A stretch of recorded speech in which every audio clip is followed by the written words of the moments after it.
सो hi everyone, मेरा नाम है नमित कपूर और मैं आप सबका स्वागत करता हूँ वन स्टॉप एमसीए की एक नई, एक शानदार और एक कमाल वीडियो में। तो दोस्तों यार, आज की इस वीडियो में हम लोग बात करेंगे एक बहुत ज्यादा इंपॉर्टेंट टॉपिक के बारे में, जो कि है यार निमसेट एग्जाम्स के लिए बुक्स या बाकी जितने भी बहुत सारे एग्जाम्स हैं जिसके लिए बच्चे मुझसे पूछते रहते हैं, खास करके महाराष्ट्र सीईटी के लिए और जेएनयू के लिए, कि भैया हम लोग कौन सी बुक्स को रेफर करें, कितना हमारे को करना चाहिए, किस बुक से करना चाहिए। हम बहुत कंफ्यूज हैं और जो हमारा कंप्यूटर सेक्शन है या लॉजिकल रीजनिंग का सेक्शन है उसको कहां से कवर करें।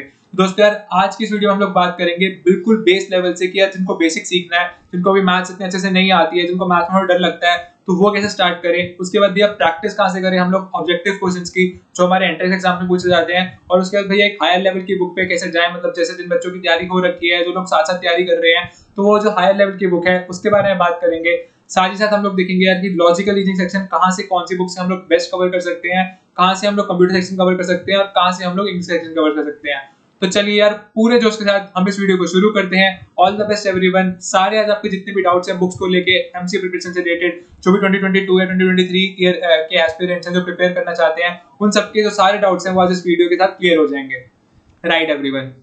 तो यार सबसे पहले हम लोग चलते हैं यार हमारी बेस बुक्स के ऊपर। तो यार बेस बुक्स हमारी कौन सी हैं? सबसे पहले जैसे आप स्टार्ट करने लगे हो, या जैसे आपकी अभी निमसेट की जर्नी है, किसी भी कॉम्पिटिटिव एग्जाम की जर्नी स्टार्ट हुई है और आपको लगता है कि हमारे को भैया कॉन्सेप्ट्स आते हैं पर इतने अच्छे से रिवाइज नहीं है, क्योंकि यार 11th 12th के अंदर सबके पास मैथ्स होगी जितने भी बच्चे एमसीए के लिए प्रिपरेशन करने जा रहे हैं, तो सबने भैया अपने टाइम में ये जो हमारी बेसिक एनसीईआरटी होती है भैया, तीनों एनसीईआरटी 11th की, 12th की और हमारी क्या कहते हैं 12th की, दोनों ये सॉल्व करी होंगी। अगर आपको लगता है यार आपकी मैथ्स इतनी अच्छी है, तो मैं सबसे पहले कहूंगा कि यार आप एनसीईआरटी को उठाओ, एनसीईआरटी को पिकअप करो और एनसीईआरटी से सारे जितने भी बेस कॉन्सेप्ट हैं उन बेस कॉन्सेप्ट को रिवाइज कर डालो। बेस कॉन्सेप्ट जितने भी हैं आपके, उन सबको मैं कहूंगा कि आप एनसीईआरटी से रिवाइज कर डालो। उसके बाद यार आपके पास आते हैं थोड़े से कुछ ऐसे बच्चे जिनका यार मैथ्स लगता है थोड़ी वीक है, तो यार उनको मैं सजेस्ट करूंगा कि यार वो लोग 10th लेवल की भी जो क्या कहते हैं मैथ्स की बुक है वो सॉल्व कर सकते हैं, कि भाई 10th की भी एनसीईआरटी सॉल्व कर लो। तो जो आपके एपीजीपी के कॉन्सेप्ट्स या कुछ क्वाड्रेटिक इक्वेशंस के कॉन्सेप्ट या बेसिक ट्रिग्नोमेट्री के कुछ फॉर्मूलाज आपके मिसिंग है, तो वो 10th 11th और 12th की बुक्स करने से आपके बिल्कुल अच्छे से क्लियर हो जाएंगे। इसके बाद यार मैं आऊंगा आपको बताने के लिए कि आरडी शर्मा सब्जेक्टिव बुक। यार आरडी शर्मा सब्जेक्टिव बुक यार बहुत सारे बच्चे अपने बोर्ड्स के टाइम पे भी सॉल्व करते हैं, 12th क्लास के बोर्ड में भी सॉल्व करते हैं। तो यार ये बुक क्या करती है, ये बुक ना हमारे को हेल्प करती है कॉन्सेप्ट बनाने में। एनसीईआरटी में आपको कॉन्सेप्ट्स गिवन है, फॉर्मूलाज गिवन है एक जगह के ऊपर बहुत अच्छे से, कि यार ये तुम्हारा कॉन्सेप्ट है, ये तुम्हारा फॉर्मूला है। पर ये जो आरडी शर्मा की बुक है ना यार, इतनी मोटी मोटी बुक्स होती है, ये आपको क्या करती है, इसमें इतने सारे एग्जांपल्स हैं कि आप उन कॉन्सेप्ट्स को अप्लाई कर सकते हो। तो आपको पढ़ना कैसे है, आपने जैसी बेस बुक से टॉपिक करा, जैसे मान लो आपने मैथ्स के अंदर ट्रिग्नोमेट्री करा, 11th क्लास की बुक में ट्रिग्नोमेट्री उठाया, तो आप लोग आओगे फिर भैया आरडी शर्मा के ऊपर। आरडी शर्मा के पार्ट 1 में ट्रिग्नोमेट्री दे रखी है। ट्रिग्नोमेट्री भी 3-4 चीजों में डिवाइड है, कि ट्रिग्नोमेट्रिक इक्वेशंस, ट्रिग्नोमेट्रिक कॉन्सेप्ट्स और ट्रिग्नोमेट्री के अंदर जो ट्रायंगल बेस्ड क्वेश्चंस होते हैं। तो आपने वो सारे क्वेश्चन इसमें से प्रैक्टिस कर लिए, तो इससे होगा क्या कि यार एक जो होता है ना कि सिस्टमैटिक पढ़ाई, कि आपने पहले बेस चीज उठाई, बेस चीज उठाने के बाद आपने उसका एक कॉन्सेप्ट बनाने के लिए क्वेश्चंस प्रैक्टिस करे। तो एनसीईआरटी से आप लोग बेस क्लियर करोगे और आरडी में आके आप लोग क्वेश्चन प्रैक्टिस करोगे। तो भैया जो बच्चे अभी तैयारी कर रहे हैं उनके पास बहुत अच्छा टाइम है, वो तैयारी करते टाइम अपने साथ भैया एनसीईआरटी सबसे पहले सॉल्व करो, एनसीईआरटी सॉल्व करने के बाद आरडी की सारी बुक सॉल्व करो। ये करने से आपका क्या होगा कि एक जो बेस है वो बिल्ड हो जाएगा। यार बच्चे मुझसे बहुत सारे मिलते हैं और बहुत सारे बच्चे बात करते हैं कि भैया मैं अभी सेल्फ स्कोरर कर रहा हूँ, या मैं सेल्फ स्कोरर करने के भैया साथ साथ की मैं एमएल करना कर रहा हूँ, एमएल करने के साथ साथ मैं आरडी ऑब्जेक्टिव कर रहा हूँ। यार इन चीजों में बच्चे बहुत कंफ्यूज होते हैं कि भैया मेरे फ्रेंड ने ये बुक कर ली, उसने ये बुक कर ली, वो ऐसा कर रहा है, वो ऐसा कर रहा है। फिर आपको अपना लेवल देखना है और मेन काम करना है आपको कॉन्सेप्ट बिल्डिंग पे और कॉन्सेप्ट क्लैरिटी पे। फिर मैं अगर आपको बताऊं कि भाई मेरे बहुत सारे एग्जाम्स में बहुत अच्छी रैंक्स आई है, अगर मैं बात करूं भाई महाराष्ट्र सीईटी में मेरी 8 रैंक थी, डीयू के अंदर भी मेरी 15th रैंक थी, डीयूएमएससी के अंदर। अगर आप आईपीयू के पेपर की बात करो, जो आईपीयू का होम पेपर होता है सेट का, उसमें मेरी 66 रैंक थी और बीएचयू के अंदर भी मेरी 109 रैंक थी। तो यार ये सारे जो पेपर्स है ना, ये सारे होते हैं बेस, इसके अंदर सारा हमारा 11 से लेकर 12 तक की मैथ्स का बेस आता है। तो अगर आपने 11 12 के मैथ्स का बेस अच्छे से कर लिया, तो यार कोई भी अगर आप बुक एक्स्ट्रा सॉल्व नहीं करते, सिर्फ एनसीईआरटी और सिर्फ आरडी करते हो, तो आपके कॉन्सेप्ट आप ऐसे बना लो कि आपको कोई भी क्वेश्चन मिले वो आप सॉल्व कर पाओ। तो इसके बाद अगर मैं बात करूं भैया प्रैक्टिस किस में करें, तो भैया प्रैक्टिस करने के लिए सबसे बेस्ट बुक मैं बोलूंगा सेल्फ स्कोरर है। सेल्फ स्कोरर बेस्ट बुक क्यों है? क्योंकि भैया इसमें जेईई मेंस के क्वेश्चंस भी होते हैं। जेईई एडवांस वाले क्वेश्चंस आपको बिल्कुल नहीं करने हैं इन बुक्स में, जेईई एडवांस के क्वेश्चंस भी होते हैं, पर जेईई एडवांस आपके लिए नहीं है। आपको सिर्फ जेईई मेंस के क्वेश्चंस प्रैक्टिस करने हैं इसके अंदर से। वो आपको उन कॉन्सेप्ट्स को ना एक ऑब्जेक्टिव वे में, मतलब एक होता है ना जो कहते हैं कॉम्पिटिटिव अप्रोच में, उसमें क्या मतलब कि आपको क्वेश्चन सॉल्व करना तो आ गया, मतलब ट्रिग्नोमेट्री का क्वेश्चन है आप उसको सॉल्व कर सकते हो, LHS equal to RHS equate कर सकते हो, sorry LHS equal to RHS आप इक्वेट कर सकते हो। पर हमारे को यार यहाँ पे ऑब्जेक्टिव क्वेश्चन सॉल्व करने हैं, तो उसके लिए ये बुक जो है हमारी प्रैक्टिस के लिए सबसे बेस्ट रहेगी। और साथ ही साथ भैया ये आती है एक एमसीए का कंप्लीट अरिहंत का पैकेज, ये वाली बुक भी हमारे लिए जो है सॉल्व करने के लिए पेपर्स को सबसे बेस्ट रहेगी।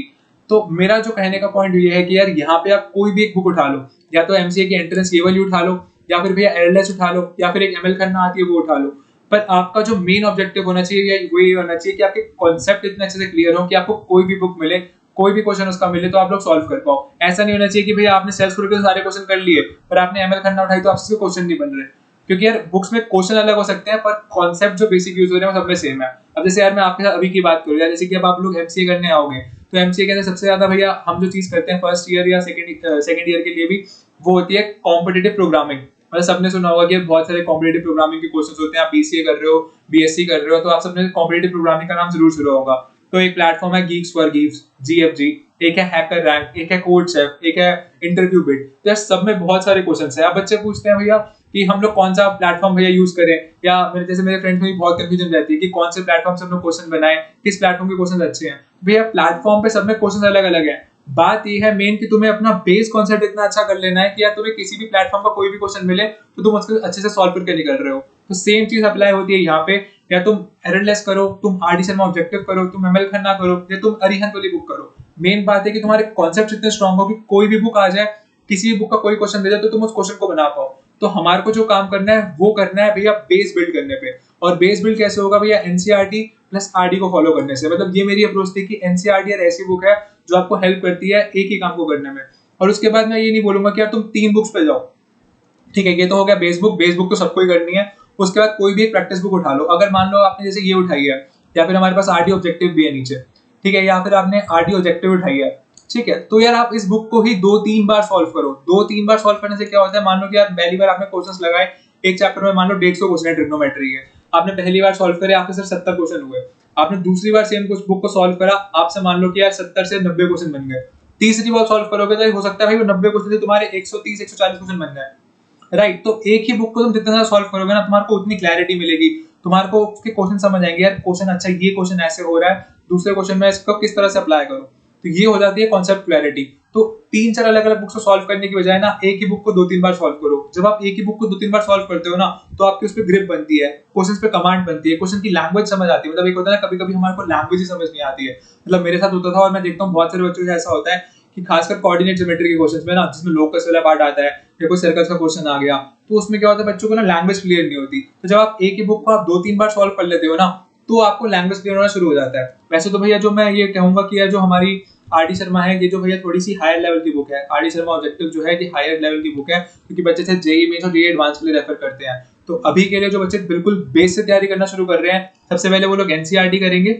एनसीईआरटी करने के बाद आरडी सब्जेक्टिव पे जाएंगे, उसके बाद वो सेल्फ स्कॉलर ले सकते हैं, या फिर भैया ये अरिहंत की कोई भी बुक उठा सकते हैं। अरिहंत की बुक में भी अच्छे क्वेश्चंस हैं कुछ। मतलब मेरे को बच्चे कहते थे कि भैया इस बुक में कुछ आंसर्स गलत होते हैं, तो आंसर्स का आप लोग थोड़ा बहुत चेक कर लेना।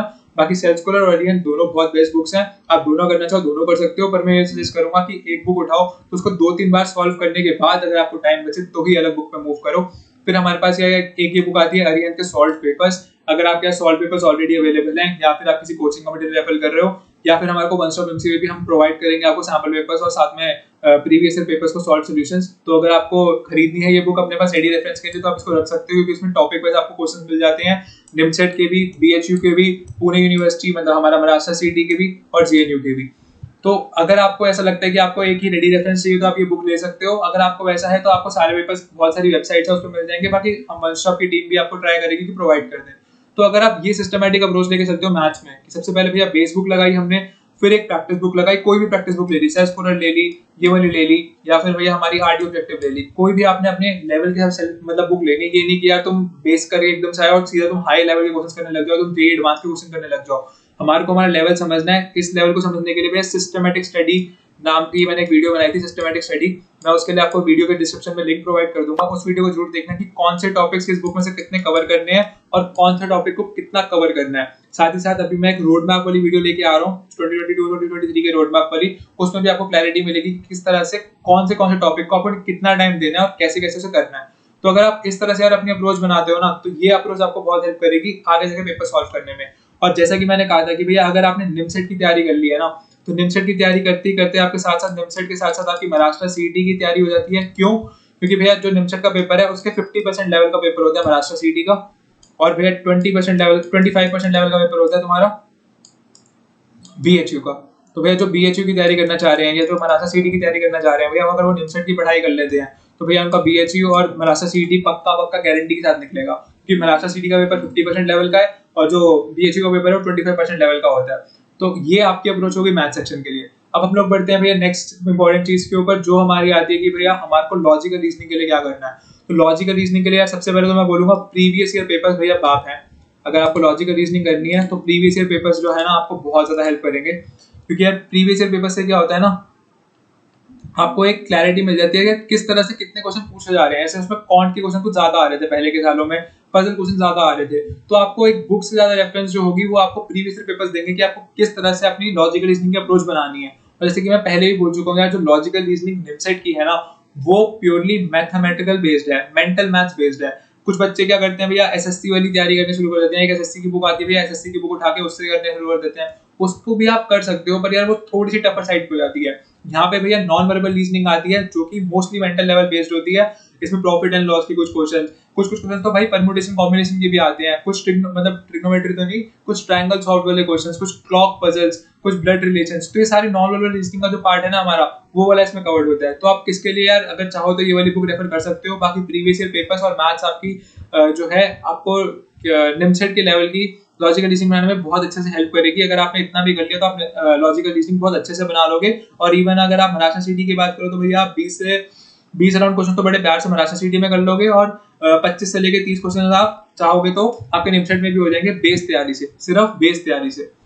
तो आगे बढ़ते हैं भैया, एक ये वाली बुक है जो मैं आपको कहा था, ये देखो भैया ये एसएससी और ये भैया बैंक पीओ एग्जाम के लिए बहुत लोग ये वाली बुक भी रेफर करते हैं, पर इस बुक को आपको पूरा नहीं करना है। आपको इसमें से सिर्फ मेन जो स्पेसिफिक पार्ट्स हैं जो आपके पेपर में आ रहे हैं उसके लिए मैं एक डिटेल वीडियो लेके आऊंगा, जिसमें सिलेबस का मैंने डिटेल बता रखा है। वैसे तो एक और वीडियो भी मैं उसमें भी लेके आऊंगा 2022 और 2023 वाले बच्चों के लिए, जिसमें वो जाके देख सकते हैं कि भैया हमारे को क्या करना है एग्जैक्टली इन बुक में से या लॉजिकल रीजनिंग के सेक्शन में से। अगर आपको कोई और भी वीडियो चाहिए इसके अंदर तो आप मेरे को कमेंट्स में बता सकते हैं। और अगर आप सबको हमारे यार ये एफर्ट्स अच्छे लग रहे हैं जो हम आपके लेकर आ रहे हैं तो इस वीडियो को लाइक जरूर करना। जितने भी लोग यार आपके सेल्फ स्टडी करना चाहते हैं इस टाइम पे, और आपके जो दोस्त घर से तैयारी कर रहे हैं, क्योंकि यार पेंडेमिक का टाइम है, सिचुएशन बहुत टफ है, तो जितने भी भाई 2022 या 2023 के एस्पिरेंट्स घर से तैयारी कर रहे हैं उनके साथ इस वीडियो को जरूर शेयर करना। तो ये वीडियो उनको एक बहुत अच्छी क्लैरिटी देगी।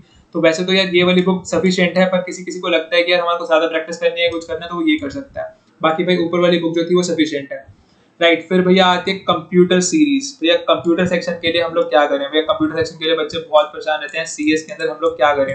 भैया कंप्यूटर सीरीज के लिए मैं सजेस्ट करूंगा आपको कि भैया वन स्टॉप एमसी आपके लिए पूरी कंप्यूटर सीरीज की वीडियोस लेके आ रहा है। 2 क्लासेस इसमें ऑलरेडी हो चुकी हैं, आप जाके हमारे चैनल पे प्लेलिस्ट देख सकते हैं। आज की डीसी क्लास भी आ जाएगी। तो यार अगर आप इसको करोगे ना तो आपको बहुत ज्यादा एक हेल्प मिलेगी एक चीजों को पढ़ने में, क्योंकि यार ये बहुत सारा ना जो कंप्यूटर साइंस का सिलेबस है वो बहुत वास्ट है, उसको हम लोग एक प्रिसाइज वे में आपके लिए लेके आ रहे हैं। साथ ही साथ क्वेश्चन भी बहुत अच्छे अच्छे प्रैक्टिस करा रहे हैं और बच्चों की सीरीज बहुत अच्छी लग रही है, तो आप इसको रेफर कर सकते हो। या फिर भैया कंप्यूटर साइंस के लिए आपकी जो बीसीए की बेसिक पढ़ाई थी, इसमें आपने लॉजिक गेट्स ये सब कुछ पढ़ा हुआ था, number system, number representations, logic gates और आपका के मैप्स और बूलियन अलजेब्रा, और आपका थोड़ा बहुत कंप्यूटर नेटवर्क्स का पार्ट आता है, पर वो डीयू के सिलेबस में या जेएनयू के सिलेबस में से ज्यादा आता है। निमसेट के अंदर इतना नहीं आता और एसएससीटी के अंदर इतना नहीं आता। तो आपका जो बीसीए का बेसिक है, नंबर सिस्टम, नंबर रिप्रेजेंटेशंस, वो इसमें sign magnitudes, one's complement, two's complement, उसका अरिथमेटिक, या फिर भैया आपके पास बूलियन अलजेब्रा आ गया, फंक्शन सॉल्व करने आ गए, गेट वाले क्वेश्चंस आ गए। तो इन तरह के आप इन टॉपिक्स को नोट कर सकते हैं। तो यार निमसेट के लिए और एसएससीटी के लिए एनफ है। बाकी जेएनयू के लिए थोड़े से एडवांस टॉपिक्स लगते हैं, जैसे कंप्यूटर नेटवर्क से टॉपिक्स उसमें आता है और डीबीएमएस के कुछ क्वेश्चन देखने को मिल जाते हैं, तो जेएनयू के लिए आपको थोड़ा एक्स्ट्रा करना पड़ेगा। बाकी भैया अगर आप हमारी इस कंप्यूटर सीरीज को फॉलो करते हैं तो भैया निमसेट में तो मैं कह रहा हूँ आपका 80 और 80 का टारगेट पक्का अचीव होगा और गारंटी के साथ अचीव होगा। तो कंप्यूटर सेक्शन के लिए आप ये कर सकते हैं। बाकी प्रीवियस ईयर सेक्शन के जो पेपर्स हैं वो तो आपको हेल्प करेंगी हर सेक्शन के अंदर, राइट। देखो मैंने यहाँ पे लिखा हुआ है भैया previous year question papers are enough for logical reasoning, CS and English. बहुत बच्चे यार इंग्लिश के लिए कंफ्यूज होते हैं कि भैया हम लोग इंग्लिश में क्या करें, इंग्लिश में क्या करें। तो इंग्लिश के लिए मैं ये सजेस्ट करूंगा, देखो इंग्लिश की एक तो वेटेज भैया कम होती है, इंग्लिश की जो हमारी वेटेज होती है ना वो 80 मार्क्स की होती है सिर्फ, ठीक है। और जितने बच्चे भैया जो इंग्लिश बैकग्राउंड से होते हैं वो कॉम्प्रीहेंशंस या फिर भैया थोड़े थोड़े कुछ क्वेश्चंस के अंदर इसमें भैया वो आ जाते हैं प्रेपोजिशंस फिल करने, ए एंड द, इसके इस टाइप के क्वेश्चंस के अंदर से ना 40 मार्क्स निकाल लेते हैं। तो भैया हमारे को ये पता होना चाहिए कि जो हमारी सिलेक्शन है वो हमारी मैथ से होनी है और लॉजिकल रीजनिंग के सेक्शन से होनी है। तो इंग्लिश में अगर हम लोग 40-50 नंबर भी ले लेते हैं, अगर हम नॉर्मल एक एवरेज बच्चा इसमें इतने नंबर ले लेता है या 20 20 से 30 नंबर ले लेता है। तो इतना हमारे को काफी है कि अगर हमारा इंग्लिश में से इतना निकाल पा रहे हैं तो बहुत सही है। पर हमारे को करना क्या है कि इससे आगे ज्यादा फोकस करना है मैथ्स पे और लॉजिकल रीजनिंग पे, क्योंकि अभी हमारे पास इन हैंड बहुत सारा टाइम है। तो इंग्लिश के लिए यार आप लोग चाहो तो यार न्यूज़पेपर पढ़ सकते हो साथ साथ, क्योंकि न्यूज़पेपर पढ़ने से आपको सिनोनिम एंटोनिम्स क्लियर होंगे। आप न्यूज़पेपर पढ़ के थोड़ा सा अपना नॉलेज बढ़ा सकते हो। या फिर आप इंग्लिश के प्रीवियस ईयर एक बार अच्छे से देखोगे तो इंग्लिश के प्रीवियस ईयर्स में इतना टफ कुछ नहीं है। जैसे कि भैया ये मैंने लगा रखा है प्रीवियस ईयर का क्वेश्चन, जिसमें भैया एक पैराग्राफ सा दे रखा है, तो ऐसे पैराग्राफ बेस्ड क्वेश्चन आ जाते हैं, तो आपको पैसेज सॉल्व करना होता है, तो ये क्वेश्चन आपसे बहुत इजीली बन जाएंगे। और इंग्लिश के एक क्वेश्चन की वेटेज जो होती है वो 4 मार्क्स की होती है, तो इंग्लिश के क्वेश्चंस की इतनी ज्यादा वेटेज भी नहीं होती, चाहे आते 20 क्वेश्चन है पर वेटेज 4 मार्क्स की होती है। तो उसकी जगह भैया आप मैथ्स के सेक्शन पे और लॉजिकल रीजनिंग के सेक्शन पे और कंप्यूटर सेक्शन पे ज्यादा ध्यान दोगे तो आपको बहुत बेनिफिट करेगा। तो बाकी प्रीवियस ईयर तो आप जितना ज्यादा सॉल्व करोगे आपको इतना हेल्प करेंगे। मैं होप करता हूँ यार ये आप सबको एक बहुत अच्छी रेफरेंस मिली होगी कि किस तरह से हमारे को अपनी अप्रोच बनानी है। कंप्यूटर सेक्शन के लिए भैया स्पेसिफिक बुक किसी से भी तुम प्रिपेयर कर सकते हो, यूट्यूब वीडियोस को हमारी रेफर कर सकते हो। साथ ही साथ यार अगर आप ये वाली बुक जो खरीदते हो ये वाली, तो इसमें भैया आपको कंप्यूटर के क्वेश्चन भी मिलते हैं, इंग्लिश के भी मिलते हैं, लॉजिकल रीजनिंग के भी मिलते हैं, तो ये कंप्लीट पैकेज की तरह काम करती है। तो आप इस वाले को भी ले सकते हो। इस वाली बुक से अगर आप रेफरेंस ले रहे हो या कुछ बच्चों ने अगर ये बुक खरीद लिया तो ये बुक आपको कंप्यूटर सेक्शन के लिए हेल्प करेगी। कुछ कुछ इस बुक में आंसर्स गलत होते हैं तो उसके लिए आंसर्स को आप उनसे रेफर मत करना, आंसर खुद से आप सॉल्व करना, बाकी ये कंप्लीट पैकेज की तरह काम करेगी। तो अभी जो बच्चों के लिए फ्लो है वो ये रहना चाहिए कि यार अभी हमारे को आगे आने वाले 5-6 महीने जो है मैथ्स पे काम करना है, जितना ज्यादा हम मैथ्स पे काम कर सकते हैं। उसके बाद पेपर से 3-4 महीने पहले हमारे को लॉजिकल रीजनिंग स्टार्ट कर देनी है, और पेपर से 1-2 महीने पहले या 3 महीने पहले आपको कंप्यूटर साइंस कर देनी है। इस तरह का अगर आप लोग फ्लो रखोगे और इन सारी बुक्स को फॉलो करोगे तो आप मैक्सिमम एडवांटेज निकाल पाओगे अपने लिए पेपर्स का। बाकी भैया प्रीवियस ईयर के पेपर्स जो होते हैं वो बहुत ज्यादा हेल्प करते हैं आपको कुछ भी करने के लिए। तो भैया for English refer Arihant itself and previous year question papers, it will help a lot. या फिर आप भैया आर एस अग्रवाल रेफर कर सकते हो, पर मैं इतना ज्यादा आप लोगों को सजेस्ट नहीं करता, इसलिए मैंने उस बुक का लिंक किया, इस बुक की कोई फोटो नहीं डाली है, क्योंकि उससे क्या होता है बच्चे कंफ्यूज हो जाते हैं, एक बात से अटक जाते हैं कि हमारे को इंग्लिश में ही पूरा नंबर लाना है। तो भैया इंग्लिश 1000 में से सिर्फ 80 नंबर की वेटेज रखती है, तो हमारे को मेन फोकस रखना है हमारा कंप्यूटर सेक्शन पे, लॉजिकल रीजनिंग पे और मैथ्स के ऊपर। इंग्लिश में जितने मार्क्स मिल गए उतने हमारे लिए बोनस है। फिर अगर आपको ये वीडियो अच्छी लगी है और हमारे फ्रेंड्स पसंद आए हैं तो इस वीडियो को भैया लाइक जरूर करना, अपने फ्रेंड्स के साथ शेयर कर दो और हमारे यूट्यूब चैनल को सब्सक्राइब कर दो। हम आपके लिए बहुत सारा अच्छा कंटेंट लेकर आने वाले हैं। 2022 2023 वालों के लिए भैया रोड मैप आ रहा है जिसमें हम आपको सेल्फ प्रिपरेशन की स्ट्रेटेजीज बताएंगे, वो वीडियो भी बहुत जल्दी आएगी। और आज रात को भैया कंप्यूटर सेक्शन की क्लास 3 है, तो अगर आप लोग 2021 एस्पिरेंट हो या कोई भी एस्पिरेंट हो तो कंप्यूटर सेक्शन की क्लास आप जरूर देख सकते हो। उसमें आज हम लोग नया टॉपिक स्टार्ट करेंगे। So all the best everyone, stay healthy and prepare well. Closed doors, I'm a fool for your love.